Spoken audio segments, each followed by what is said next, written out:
দেশের মাটিতে প্রথম ম্যাচে জেতা হয়নি হামজা চৌধুরীর। তার অভিষেক ম্যাচটায় বাংলাদেশ হেরেছে 2-1 গোলে। তবে হামজার জন্য ব্যর্থতার বিষাদটা নতুন কিছু নয়।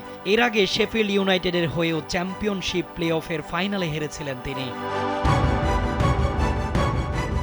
শেফিল্ড ইউনাইটেড একটা সময় চ্যাম্পিয়নশিপের শীর্ষেও ছিল। সে অবস্থান থেকে হামজারা যেতে পারেননি প্রিমিয়ার লিগে। তারই জেরে এবার চাকরি গেল মৌসুমে হামজাদের কোচ ক্রিস ওয়াইল্ডারের। 11 জুন তাকে আনুষ্ঠানিকভাবে ছাঁটাই করে ইংলিশ ক্লাবটি। গত মৌসুমে চ্যাম্পিয়নশিপে তৃতীয় হয়ে প্লে অফে উঠে ফাইনালে খেলেছিল শেফিল্ড ইউনাইটেড।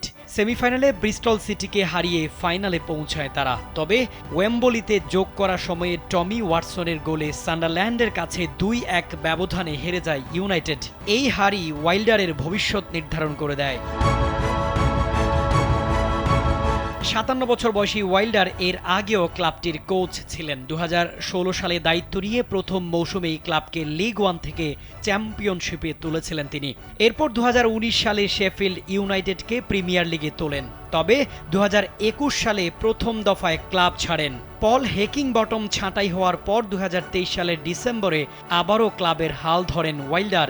তখন শেফিল্ড ইউনাইটেড প্রিমিয়ার লিগ টেবিলের একেবারে তলানিতে ছিল। শেফিল্ড ইউনাইটেড এক বিবৃতিতে বলেছে, একজন সত্যিকারের ব্লেড ক্রিস ও তার কোচিং স্টাফ যে লিগেসি তৈরি করেছে তা অবিস্মরণীয়। 2016 সাল থেকে এই যাত্রা শুরু হয়েছিল, যখন ক্লাবটি লিগ 1-এ ধুঁকছিল।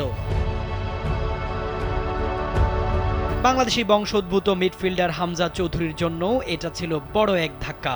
সরাসরি প্রমোশনের দৌড়ে তারা বেশ এগিয়ে থাকলেও মৌসুমের শেষ 7 ম্যাচে মাত্র 2 জয় তাদের জন্য কাল হয়ে দাঁড়ায়। সরাসরি প্রমোশন নিশ্চিত করে লিডস ও বার্নলি।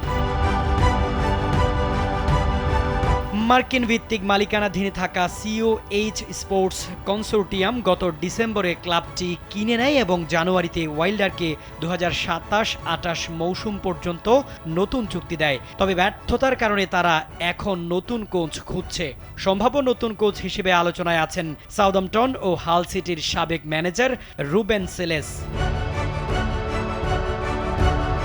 একেএম শামীম খান, কালবেলা।